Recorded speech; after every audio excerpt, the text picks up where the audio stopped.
这次我独自旅行系列来到了英国和苏格兰。当初滑手机时看到爱丁堡的落日飞车，整个被烧到，立马订机票，顺便冲一波圣诞节市集收集之旅。这一集以爱丁堡为主，一起穿越到中古世纪的城镇，寻找周杰伦明明就同款机位，感受 J.K. Rowling 笔下的 Harry Potter 世界，体验 Scotch Whisky， 还有搭上以为是梦幻泡泡，结果却是被吓烂的落日飞车设施。如果你也想看更多如何一个人闯荡世界各处的冒险故事，记得订阅并开启小铃铛。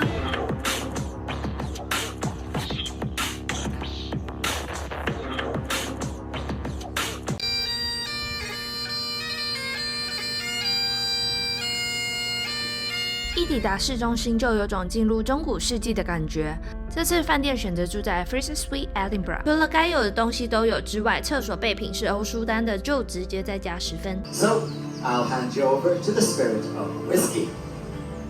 Check-in 之后，立马直奔的 Scotch Whisky Experience。原本以为只是简单的 whisky 介绍与试饮，没想到是超好玩的故事互动体验。结束后，让我从一个不喜欢 whisky 的人，有种爱上 whisky 的错觉。一走进去，墙上投影着整个 whisky 的诞生过程，大麦怎么从种植、发芽到制麦，厚重泥煤味怎么来的，为什么不同区域会有完全不同的风味，都用沉浸式动画来呈现，搭配生动的解说，感觉身临其境体验了一把 whisky 的酒声。这次导览员详细的介绍 Scotland 5大产区的差异，并拿出香气卡片分给大家，让我们可以闻到来自各产区的味道。Highlands 风味最多变，常见木质调，淡淡的花香。Lowlands 的话是轻盈清爽偏甜的味道。Islay 是超级泥煤熏味。Speyside 是最受欢迎的，有水果、蜂蜜香甜的味道。最后的 Campbelltown 是独特又少见的海风咸味加烟熏味。接着挑一款最符合你喜好的味道，结束导览时可以试饮。最后还有一间 Whisky 爱好者的 Dream Room， 那就是超过3000瓶满满的 Whisky 收藏室。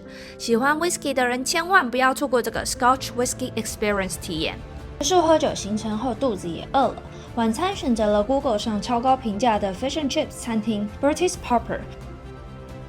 在这里最不能错过的有名传统料理就是 Fish and Chips， 英式炸鱼薯条的历史从17、18世纪开始，葡萄牙与西班牙的犹太人将他们的传统料理炸鱼片带入英国地区。到了19世纪，英国工业革命开始，因为工人们工时长，需要快速、高热量、便宜的食物而普及。除此之外，苏格兰地区传统料理还有 Scotch Egg 炸肉包半熟蛋，外层是绞肉包着整颗蛋，然后再裹面粉下去油炸。最后一层充满浓郁蛋香味的半熟蛋，只能说一次太多层次，有点复杂的味道。下次来我可能会更了解。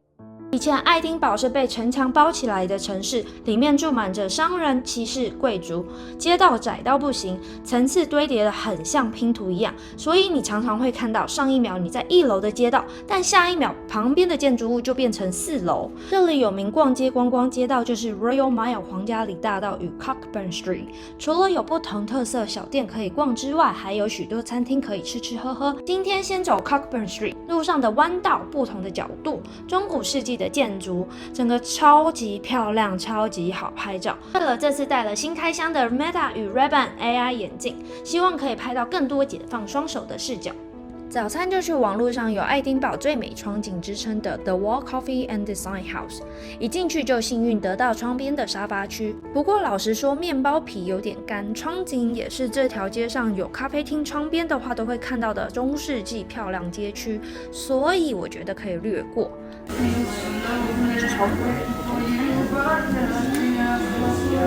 从17、18世纪开始，苏格兰格纹变成家族的象征，各族逐渐固定自己的花色，格纹开始代表家族地位、归属感，而其中又以 Cashmere 的材质为闻名，因为苏格兰加工羊绒的技术是世界第一。苏格兰的水质很干净，可以把羊绒洗得特别软、特别蓬松，再加上他们有200年的编织技术，很多步骤到现在还是半手工完成的，所以来到爱丁堡不能错过的伴手礼之一绝对是 Cashmere 相关产品。另一个本次爱丁堡购物目标还有小白狗包包，看到很多人在前几天说缺货，本来还有一点小紧张，结果幸运在 Scottish Experience 商店找到，建议可以第一站就去问问看，提早抢下。结束逛街行程后，接着就是本次圣诞节市集收集第一站——爱丁堡圣诞节市集。市集分布在 East Princess Street Gardens、George Street 跟 West Prince Street Gardens 3个不同地点。除了 East Princess Street Gardens 有落日飞车之外，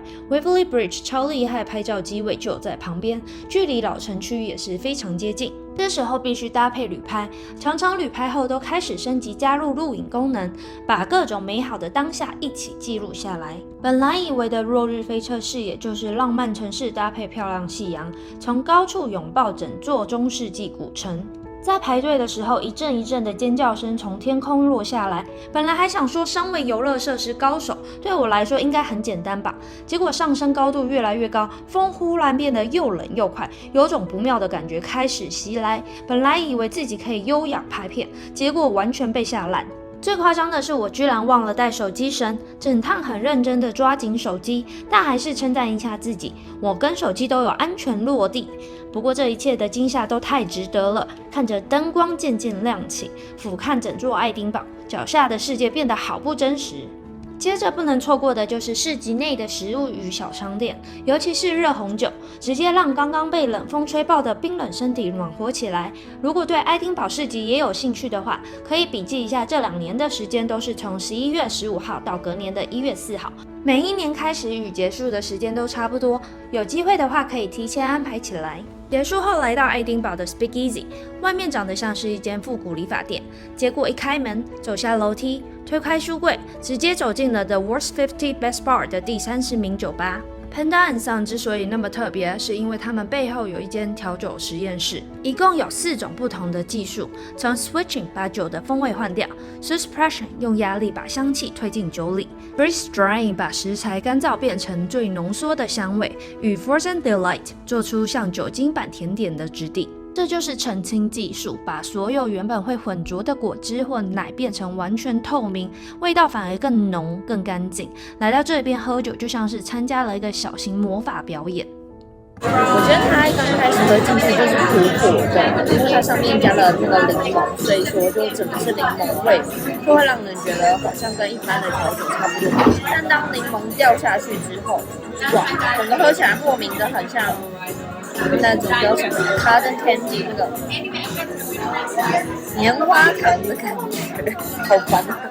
一早非常需要咖啡因，马上前往 Milkman 来一杯。可以看到排队的人非常的多，店内非常小，不过冲着它曾经被列入 National Coffee Awards 推荐清单就不能错过。如果你也喜欢手冲，他们不同季节有不同的豆子，像现在临近圣诞节就有节日氛围包装的圣诞节限定混豆，融合萨尔瓦多与卢安达的豆子，风味里有像果仁糖、柑橘、无花果布丁那种浓郁甜味，尾韵还带有点坚果味，喝起来滑顺又温暖，非常适合冬天。接着是哈利波特迷到爱丁堡绝对不能错过的 Harry Potter Tour， 还特别扛了这件很重的大衣来学院风穿搭。从 Airbnb 的 Experience 到 Get Your Guide 等旅游平台都有不同的方案，研究最后选择的是 The Potter Trail。除了是爱丁堡第一批做 Harry Potter Tour 的团队之外，导游团队中有很多本来就是大学戏剧科或喜剧社出身，所以整个导览很有戏剧感，感觉更能提高整个 Harry Potter 的体验程度。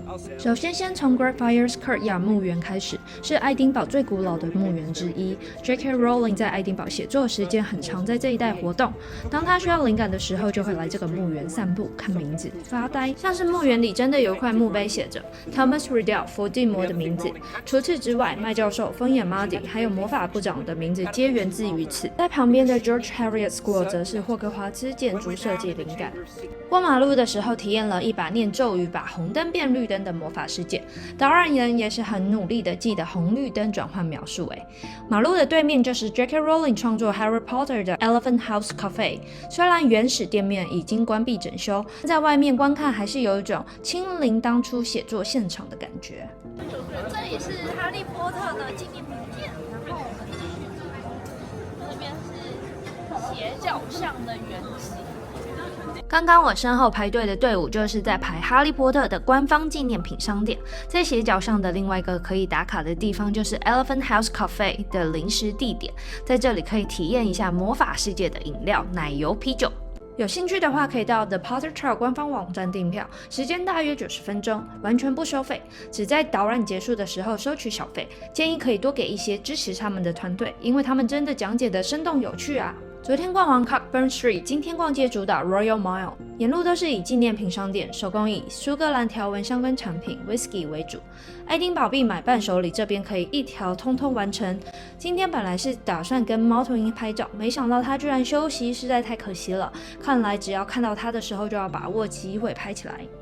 爱丁堡面向北海，海水温度低，盐度高，污染少，所以海鲜也是不能错过的美食。晚餐就选择 Mussel Inn， 每次到不同地区都会想点一下不同海水的 oyster。这里 oyster 吃起来是肉质更紧实饱满的口感，跟其他产区有点不一样。在这里的生蚝带着淡淡的奶香，还有矿物感。主餐点了一份鱼料理，鱼皮煎的是漂亮金黄色，切下去的时候会听到咔咔声的完美脆度，里面的肉嫩的入口即化，是每次吃鱼都在追求的完美口感。今天是飞往伦敦的日子，收拾完行李就依依不舍地离开了爱丁堡，接下来在伦敦就入住在 Wild Apart Hotels。3天有不同的地点，这次选择在 Covent Garden 的原因就是离圣诞节市集有够近，主打一个如果我真的懒惰到不想出门的话，当天至少还有个看市集的行程。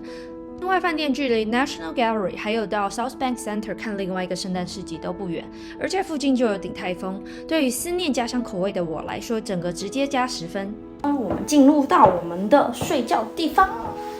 开箱完饭店后，整个2餐直接前往连续6年拿到必比登推荐的意大利餐厅用餐。这时候不得不说，独旅的好处就是座位很好等到，就算是这家排队餐厅，我也幸运的直接进去拿到了吧台的位置。Bangkok 餐厅除了是必比登推荐品质保证之外，还主打手工面条。看完 menu 后，什么都想点。最后很克制的点了一份意式面疙瘩跟餐厅招牌 Original Silk Handkerchief。虽然直接2人份好像有点夸张，但还好旅行的时候都会大暴走，所以热量的部分应该刚刚好有抵消吧。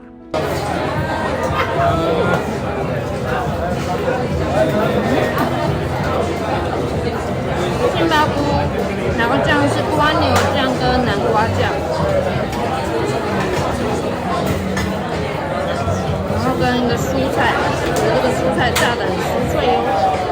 然后很夸张的是，几天后我又回来晚餐，对餐厅招牌蛋黄意大利面整个念念不忘，一有空档马上排入行程。手工面条的劲道，加上很爱的蛋黄，再加入核桃，短短几天吃2次，还是只有惊艳。拜托大家来到伦敦绝对不要错过。如果你也喜欢我独自旅行系列，请记得按赞、订阅、分享。下一集要去伦敦逛不同的圣诞市集，走访各大景点，去温莎堡当小公主，还要去巨石阵看能不能找到外星人，敬请期待。